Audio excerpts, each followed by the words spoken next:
¿Qué onda, mi gente? Today, I'm happy to begin teaching about behaviors in motion. By the end of this video, you're going to fully understand 3 of the most basic but very powerful behaviors to get you animating.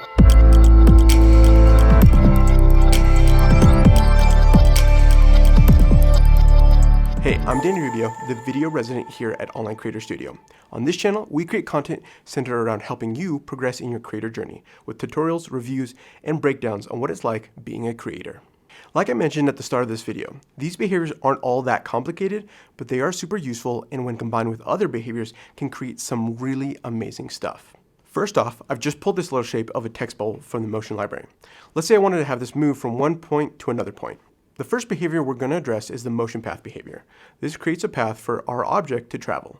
When you first attach it to your shape or object, you usually have to zoom out to see the end of both points, but you're then able to easily adjust both of them by clicking the red dot and moving it to wherever you want.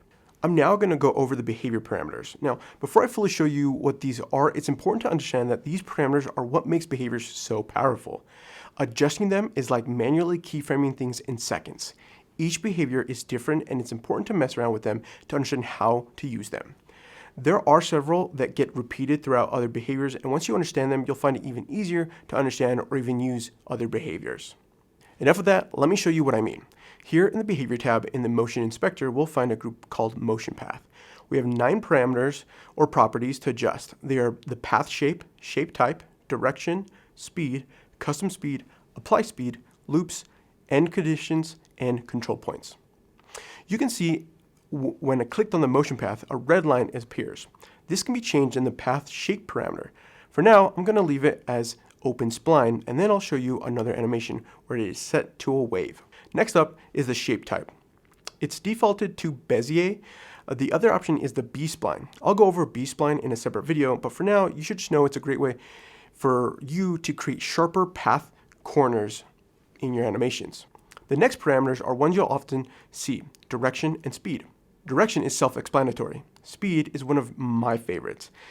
It's always defaulted to constant, but we have several other options. We have constant, ease in, ease out, ease both, accelerate, decelerate, natural, and custom. Let's take a look what's happening to the animation when we adjust these. If I show the keyframe editor, I have it set to constant. We can see that it's really robotic. The neon green line is straight. Let's look at it with the other options.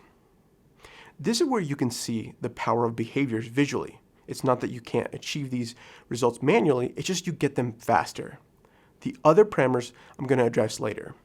The next behavior I like to address in the fade in and out behavior. This one is super easy to understand. You just have controls on how long you want to fade in and out, as well as the offset. You can visually see what's happening when adjusting them when you view it in the keyframe editor. The final behavior I want to talk about is actually what's called a parameter behavior. It is to be attached to a parameter or property in order to work. It's called Overshoot. This one is great for animating stationary objects. The easiest way to apply it is to go to the parameter you'd like to add it to. In this case, I'm using scale. I click on this little arrow and go down to parameter behavior and find Overshoot. The way to know if your behavior is a parameter behavior is if you have it applied and you see the parameter behavior box, which this one does. You can see it's currently being applied to property, transform, scale. If you click this box next to it, you can then change which property you want to apply it to.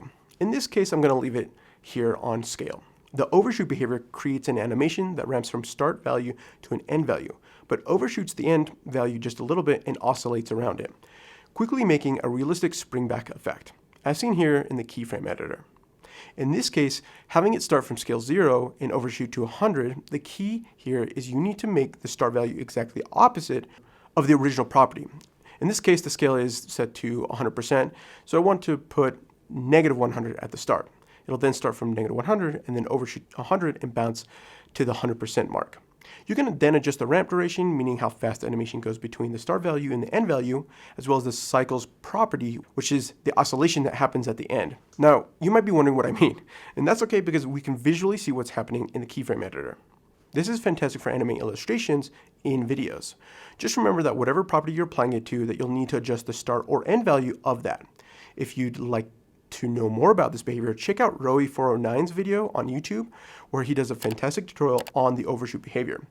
and show him some love by saying we sent you over, and let him know thanks for doing all the awesome motion tutorials he's done. Now, something I should mention is the length of the behavior is the length of the animation.